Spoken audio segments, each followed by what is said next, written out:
Here with a finished object for you. I'm hoping you can see it.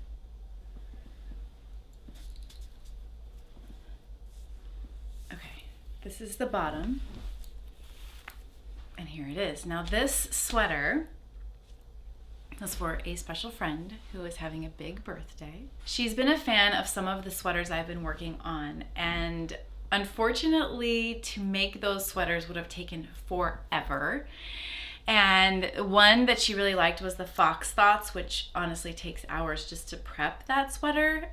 And then she also liked my Flower Power Cardi, which would have taken less time, but I just wanted something that was totally unique to her and still had a flower vibe, because she seemed to be really drawn to a group of colors and flowers and everything like that. So I worked with her husband to come up with the perfect sweater, and here it is.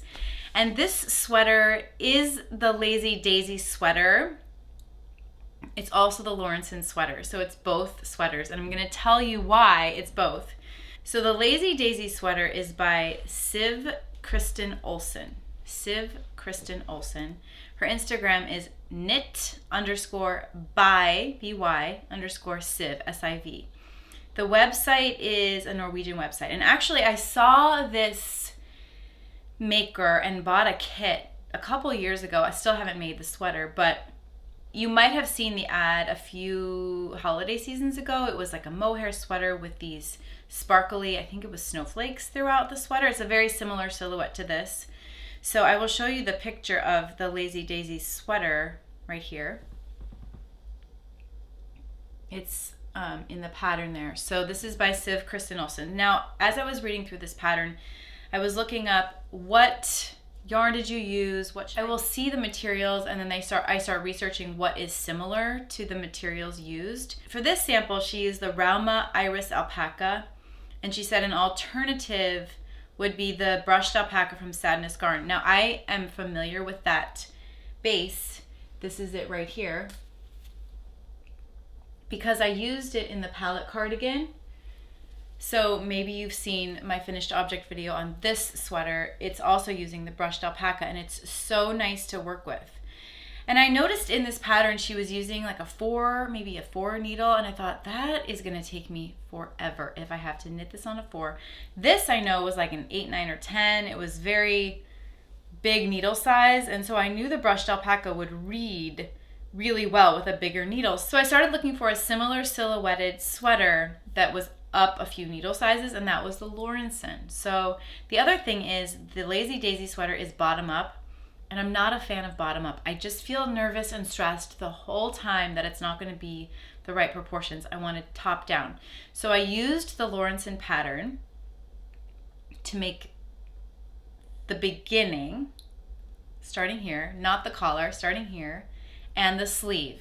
I used it as a guide because it was brushed alpaca using a size, I think it was a 7 needle as opposed to a 4. So that made the coming together of this sweater a lot quicker, which is what I wanted. So I used the Lawrenson, which I had that in my queue for a very long time, and I'd still like to make it again with the actual Lawrenson pattern, because the Lawrenson pattern has waist shaping, and it has all of this design on the sides that bleed out to the front. It's really beautiful. I didn't even know that about the Lawrenson until I started looking at the pattern. Now for this, I just did a straight body because I wanted it to have that same sort of loose positive ease that Lazy Daisy had. I also wanted the sleeves to be longer like the Lazy Daisy. So I did use it as a framework for the body, but then I just applied what I was seeing from the Lazy Daisy to the Lawrenson pattern.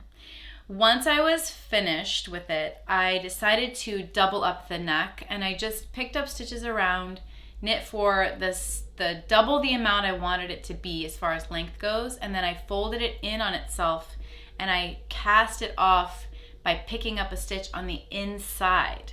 I don't know if it looks like that's what's happening here in Lazy Daisy. I don't know if that's what's happening in Lawrenson. I just sort of did what I know what to do with the collar. So then I had to work on the embroidery. Now, I knew that I wanted to do an experiment in colors with this sweater because Though this is really nice to have the same flowers, you know, the same yarn for the flowers as the body, I wanted it to be more of an artistic offering, more of a unique piece. I had seen one sample that someone had done with kind of a turquoise sweater with all white flowers, and I loved the idea of a contrast with the flowers, but I was a little nervous that that looked a little too grandma, if you know what I mean. Like, when I say grandma, I mean maybe a piece that my grandmother, who would have been 97 this year, would have worn in maybe the 50s. So I'm not saying it looked aged, it just looked vintage and not the way I wanted it to look, if that made sense. I think people overuse the term grandma and I made my mom a grandma in 3 years from my age now, so it's not meant to be an offensive term, it's just something that people use sometimes. So it just seemed like dated in not the right way. That's a better way of putting it. So I thought I want to put together a palette that really brings out this beautiful blue that we decided on the base of the sweater. Lucky for me, I had this color card from Sadness Garden, and I don't know if you've seen this before, so I'm just going to show it to you because I think it's really a great tool to have if you're designing or if you're trying to make something really specific and you don't have the yarn in front of you. This is one of the well, actually I have 3 color cards here. I have the coasts, and I've picked off some of these. Let's see. Here's the coast color card, and you can see some of my notes on there that I've written. And this one is the Free Tits Garn, which is their felting wool. It's 100% Norwegian wool, and it's kind of bulky. So this is the color card, and this is from autumn 2020. So this is even probably outdated now. And this is the one that I was pulling from, and you can see I pulled little, this is my color palette right here. You can see it. So I was peeling off the little bits because there's like 3 strands of each color. So I was peeling off the little bits to figure out my color palette for the brushed alpaca. And it was so nice to have this palette here because, yeah, you can go to the yarn shop, hopefully, if you have a chance to, but a lot of people don't have access to local yarn shops, and they might not even carry Sadness Garn because Sadness Garn is a Norwegian yarn and it's new to the States as of a few years ago. You can get it through motherknitter.com, which I will link to. She also has a new storefront in Red Bank, New Jersey, which is so exciting. If you live near there, you can actually go. And I find the Norwegian Sadness Garn to be very affordable as nice yarns go. It's kind of a middle affordable. It's kind of like a mid cost. I don't know what I'm saying. It's like not too high, not too low, and it's really good quality. And I loved working with it, with this piece. I was a little bit nervous about embroidering with alpaca, but I think it worked out really, really well. So let me just show you, all of these colors are just numbers, they don't have names. So the base of this is 6042, and I don't know when or how or what I did for my math, but I ended up having almost 2 skeins extra, almost 2 skeins. So I needed about 6 skeins for this. I would say get 7 because I did need, if you're gonna make the longer sleeve, I did need 7 skeins because this is probably 20%. I probably used 20% of this skein. So 7 if you're gonna do the second size. Size 2, it was to fit a bust 32 to 34 inches, okay? And I was knitting for a 34, but you can see there's positive ease because my gauge swatch was a 16 instead of an 18. So I knew it was a bit bigger, so I did a size down. And that's why gauge swatches are so helpful, because it helps you. If you like the fabric you're getting in your gauge swatch, you don't have to change and go down a needle size. You can just change which size you knit, which is what I love about the information from a gauge swatch. Now, I want to talk to you about how I put these flowers on. And I made a little video, which I will insert here. I wanted to take you through a little bit of a tutorial today. It's kind of a tutorial. It's also kind of an experiment just to see what is what with this Lazy Daisy sweater that I've been working on. You've been seeing me work on it through Whip Wednesday. I have this swatch here. I wish it was a little bit bigger so that I could show you what I'm about to show you, but I'm gonna start here on the swatch just because I'm gonna learn along with you.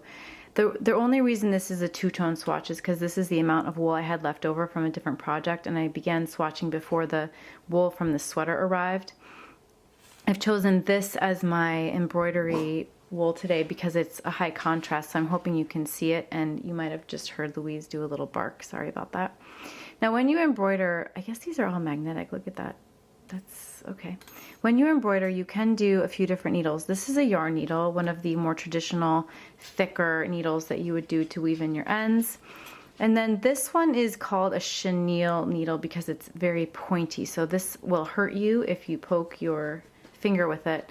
This one is kind of in between. I think it's still considered chenille, also a yarn needle. So this is sharper than this one, but I think it's good to experiment.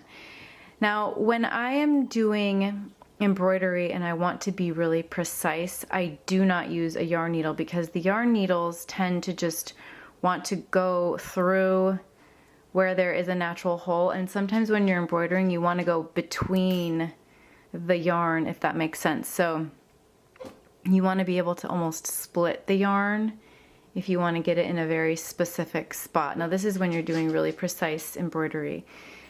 I have not done anything up to this point on this sweater. This is completely from the beginning. So let's just see what happens. This is how I figure things out, and I know that you guys are interested in that process, which is why I'm making the video now as opposed to later when I have figured it all out. But I'm thinking, because of the weight of this wool and because I'm just doing daisies, I'm gonna try this middle needle, which has the slightly pointy, it's actually pretty pointy tip.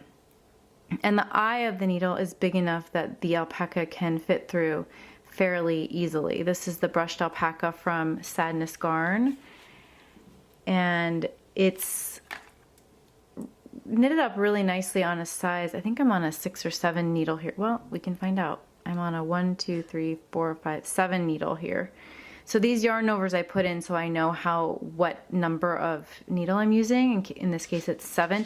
This also comes in handy if you ever want to shop for buttons before you finish your project, because you can fit the button through here as a buttonhole. Okay, so I've just looked at the picture. I believe the picture is showing it's kind of a daisy situation with some French knots. So I'm gonna just try to show you a mini one here. I think they're gonna end up being bigger on the sweater.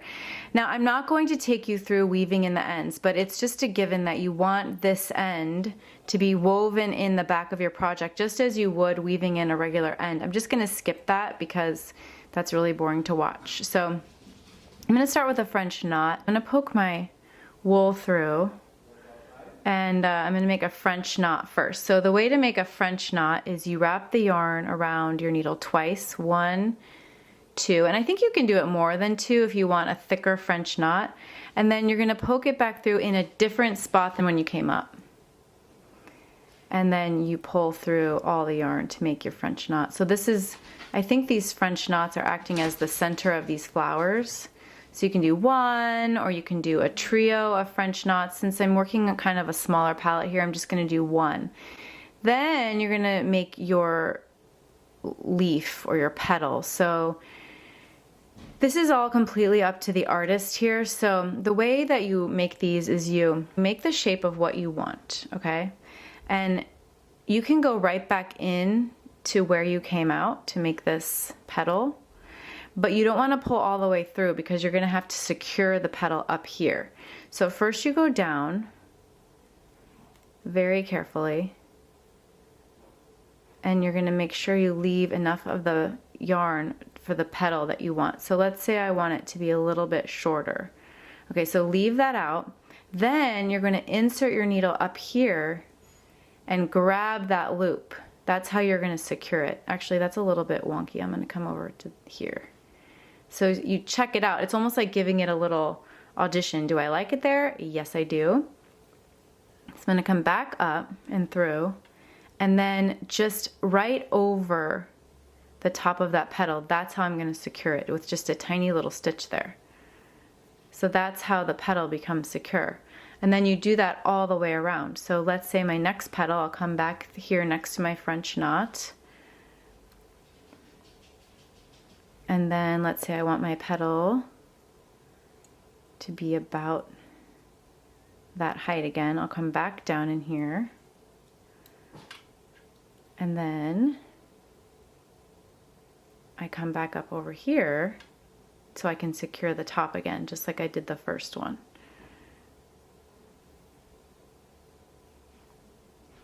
And you work around your whole daisy like that. And I'm just freehanding this, and I want to see how it's behaving without any reinforcement, because I could use some of this sulky sticky paper to reinforce my fabric. So I might try that as well, just to see if the stabilization of that paper works. Right now, I think I'm kind of liking this, and I think the stabilization paper might be a little bit of a pain to have to do that in addition to just embroidering it. So here I am securing my next petal. And if I had more space, I would, of course, make these all nice and even around, but I'm just trying to show you how to work around your French knot. Oh, that looks really lovely. Okay, so we'll pretend we finished an entire flower, but now let's show how to use the sticky paper, okay? I'm just going to leave that here for now and not weave in the ends, because this is just a demonstration. Okay, now if we were to use this sticky paper, one thing I did notice in the pattern is in the Lazy Daisy pattern, she cut out just paper to show the size of the flower. And it wasn't sticky paper, it was just regular paper. So let's say I wanted to make a flower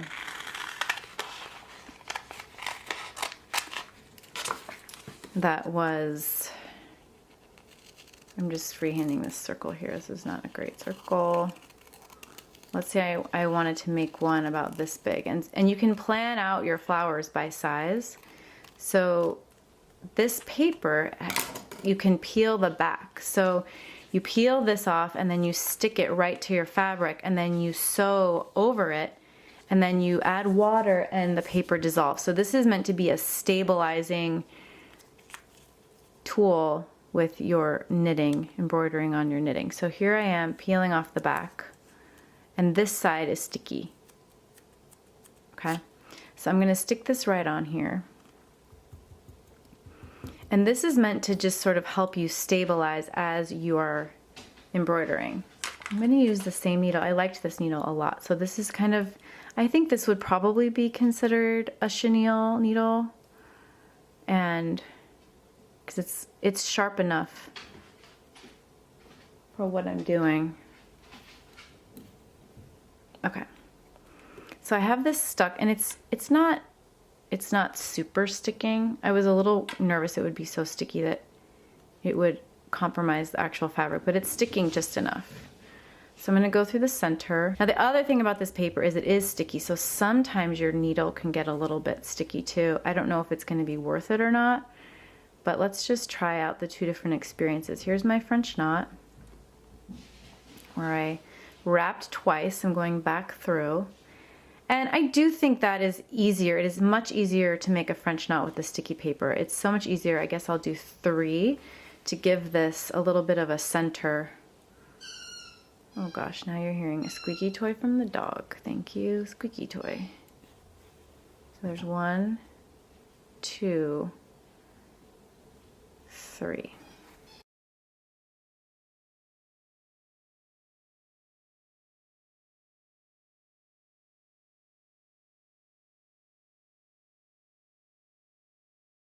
Okay, so that actually is already looking really nice as a palette goes. So let's work on the petal now. The other thing that's nice about the paper is if you were to be more precise about actually measuring these circles, the work would look very, very precise. So if I was using this circle edge as the edge for every single petal, I know I would want to insert the top of the petal along the circle edge the entire time I was working. And I could even do my securing stitch on the outside of the circle if I wanted to there. So there's a tiny petal. Let's add another tiny petal. And oh, make sure you don't pull too tight, because you don't want, see what just happened there? You don't want that. So make sure it's nice and appropriately loose. So here I'm going to go in for my second petal. And there is a little bit of give with this paper. You have to push a little bit hard. So I'm going to come up to this top edge again, make sure I grab that petal and secure the second one.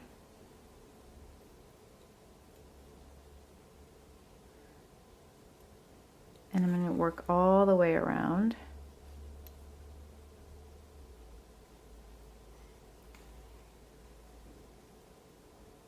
Following my circle edge, because you might as well really use it as the tool it's meant to be.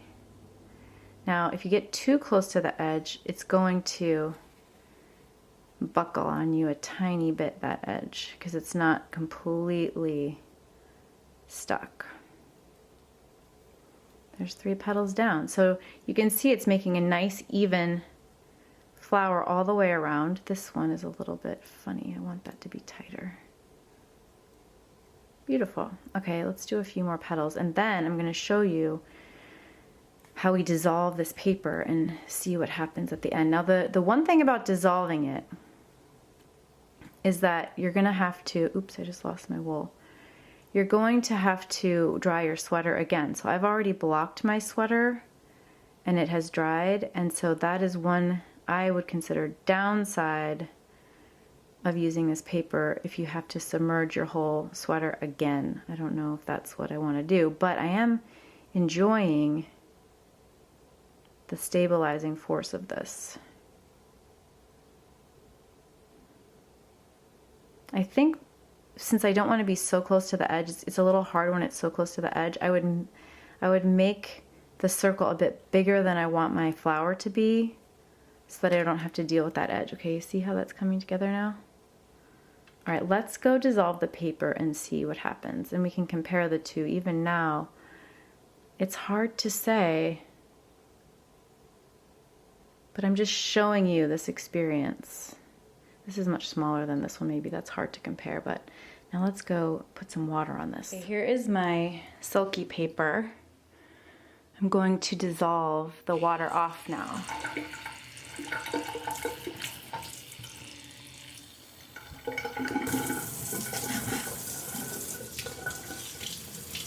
So if you wet it, I think all you have to do is wet it a little bit. And then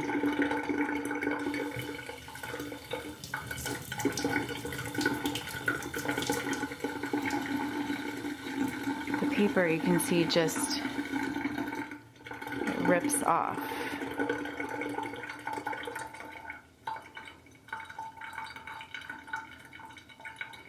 Now, I think this looks like a mess. I'm really, really glad that I tried this, because see how maybe it needs to be a little bit wetter.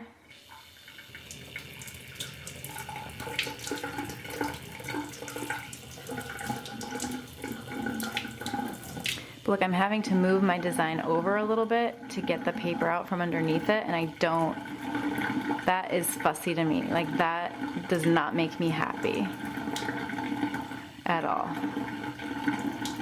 So it did come off pretty easily, but I think there's even some stuck underneath there, which I'm not happy about. And I don't want any sticky residue, whereas this guy is just like in place. If I had to do this for my entire sweater, I would feel very nervous about it drying and looking beautiful.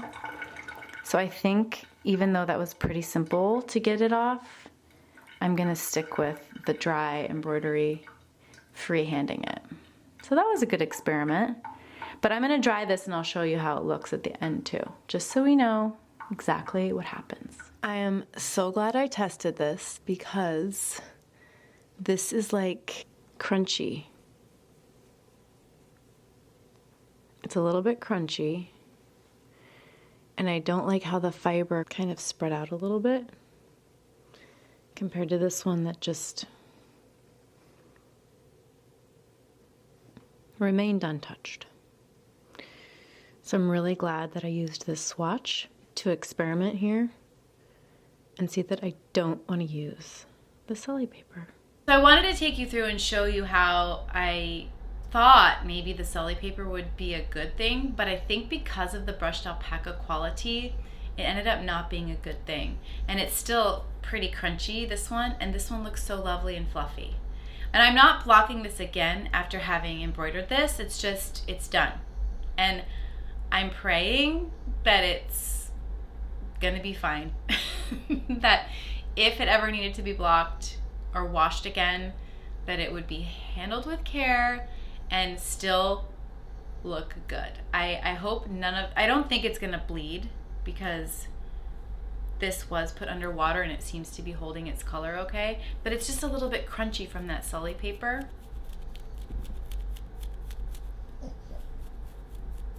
So listen here. And listen here. It's different, right? You can sort of hear the crunch. I didn't read over the tutorial for Lazy Daisy, but let me see. There might be some images on how to embroider. Oh, there are 2 YouTube videos included in the pattern. So one is for the French knots and one is for the Lazy Daisy flower. So that's really good. There's a few pictures here showing the French knot, and then she also has a photo helping you plan out your flowers. I didn't do that. I'll show you a few photos here to show you the progression that I made. I thought maybe I was close to being done at one point, and then I showed a friend and she said, I feel like I want more and closer together flowers. So I went from it being kind of even spaced to a little more haphazard. Now I want to know your thoughts. I did do flowers the same color as the sweater. So how do you feel about those? I wanted those to be in spots that maybe someone might feel a little self-conscious about having a bright flower near their chest area. And one pro tip I can give you, I put this sweater on my mannequin and I put stitch markers where the nipples would be. I'm just keeping it real here. And that was helpful because I didn't want to accidentally put 2 flowers right there. I thought that would maybe feel very, very self-conscious for some people. And so that's a pro tip for you. I put stitch markers right in the center and then I just tried to avoid that. And then I also did some bigger flowers that might have been in that territory with the same color yarn.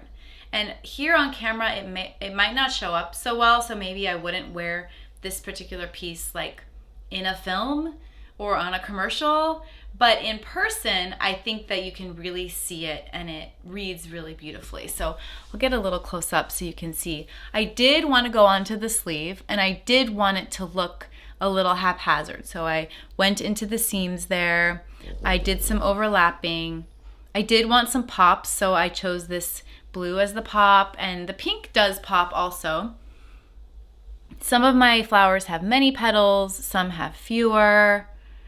And I did not plan it out. I just sort of would visualize when it was time to do another flower. I would just kind of like go like this with my finger and choose where the center of that would be and then hold it there. And then I would go on the wrong side and begin my flower with the center. And then I did a few on the back, just a couple. Let's see which side. Just a couple on this back side. Because I felt like it was more complete that way. I don't know. I guess it was just like a little signature. This is the back.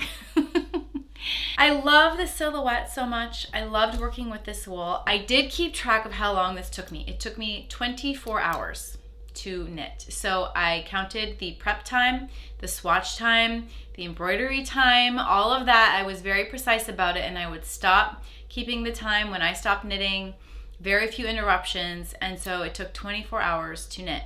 And I don't think we usually time ourselves when we make projects, so I thought that was a really interesting tidbit about this particular piece. I have the most epic, beautiful sweater. This is the Lazy Daisy sweater with contrasting embroidery, and because I really want this sweater to be the showpiece, I have paired it with very pared down makeup today. Even my lip is just a hint of the same color as this little pink flower, because I want the pink flower to be the focus, not my lipstick. So I'm gonna start out with some monochromatic looks.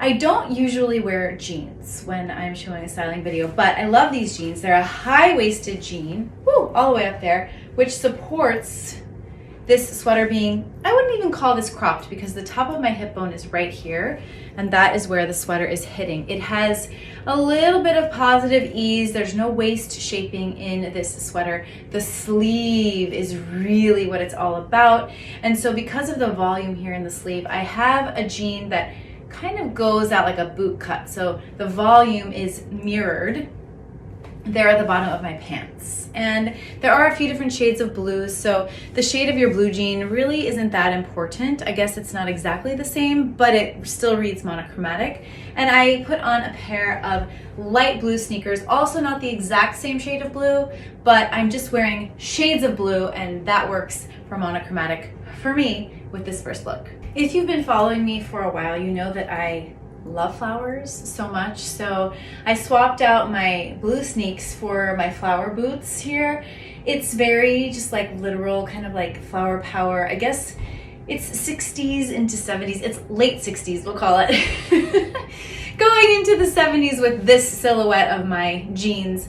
But I do love a little nod where the shoe really does speak to what you're wearing in the top. So I had to show that look before we move on to the next one. This is the second sweater I've made that has gone with this dress. Now this is like a tulle dress that one might wear to a dance or a wedding or something pretty formal, but I purchased it to be used as a skirt. So this is positive ease. It's hitting at my hip bone, so it does read like a tulle skirt, but it's actually a dress. And what I like about that too for knitwear is that if you get hot, you can take off your sweater and you're good to go.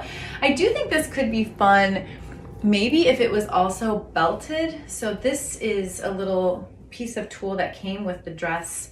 I think it's supposed to be a bow on the strap because there's two of them. So this may not fit all waistlines, but there are two, so you can just tie them together. But I do kind of like the idea of giving it a little more of a waist there. Somehow, maybe you have a different belt, maybe you wrap it like this. So I do like the idea of giving it a little more of a silhouette if this is gonna be formal. I just put my sneakers back on because I'm all about comfort, and I do think it's more of a casual sweater with the tulle, so it just kind of, you accept this as, oh, look at you. All right, look at you. Okay, now we're gonna talk about, we're still kind of in monochrome land, but now we're darker. So we have a darker denim on.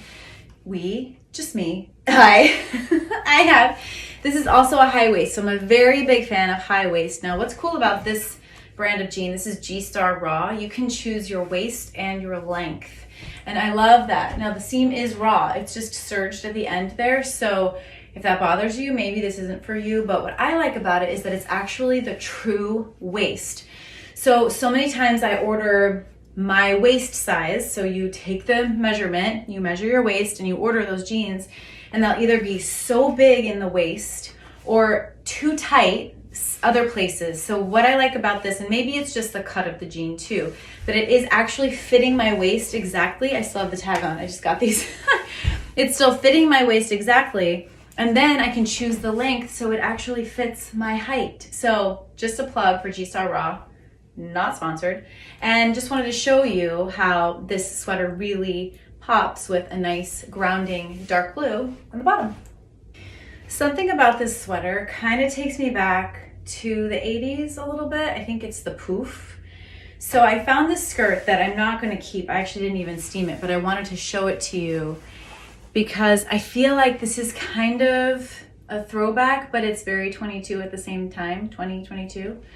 It has a little yoke, this skirt. Do you see the yoke? Tiny yoke. It's not super exaggerated, but tucking in the sweater with the poof sleeve and the yoke, the corduroy, the length of the skirt, just brings me back to the 80s in the best way. And I only have this brown boot. I just have like a little Western cowboy boot, but you could wear probably any brown boot. I think a tall boot is good. These are, maybe they're too short, but maybe a tall boot or a bootie so that you're either committing to showing skin or not. In this viewpoint, you can't see my skin, which I like, but maybe if I were to change the angle, you could see, and that might not work. But nevertheless, I like this. Okay, well, now we're gonna get a little crazy up in here. We're just gonna get a little crazy because there's so many beautiful flowers at a certain scale happening in this sweater. You can pair this with a floral print. This is the same skirt you just saw, but now it has a floral print, and it's a very tiny print, but it has very similar colors happening in the print as is happening in the yoke. So that's why it works for me. There's maybe a little more orange in here, but it's not bugging me because this is kind of an orangey brown color. So I love this. This isn't for everyone, but I think this is a really fun in-person skirt. I don't know if it's reading so well on camera, so that's, if you're gonna pick it for your family photos, maybe it's a no, but in person it's really, really fun to have these flowers support these flowers. Okay, I had to show these pants. They're going back because they're too big, and I don't know if I can wear them with enough outfits. They have a funny waistband that has the brand name on it, which I'm not into, but thankfully the sweater covers that. And the material is like kind of silky, so it's actually, I have these on backwards. Yeah, I have these on backwards. I'm not gonna change it. It's okay. The pockets go that direction. It's all right. You get the idea. They're just, maybe there's extra fabric here. It's fine. So the idea though is that there's a floral print that's a little bit busier on the bottom that I think supports the flowers happening up here. Actually, this is a really, it's kind of a comfy outfit. Maybe I will be keeping these pants, but I'll turn them around when I wear them in the world. For my final look, we are just going straight, unapologetic flowers. I was really feeling corduroy for this look, and these are also corduroys. My only beef with these pants is they're a little bit of a low cut for me. I prefer a high cut, but the sweater is long enough that it does work with the lower cut. And I love this high contrast because all of the flowers here are really found in this pant. I mean, not all, but like these colors here. And then these flowers have some green leaves that bring out the green. I just feel like these pieces are really speaking to each other in a mismatched, perfect way. And they're boot cut, so you get to put those boots back on. Have yourself a good day. Highly recommend this experience. It was so much fun, and I want to do it again and again and again.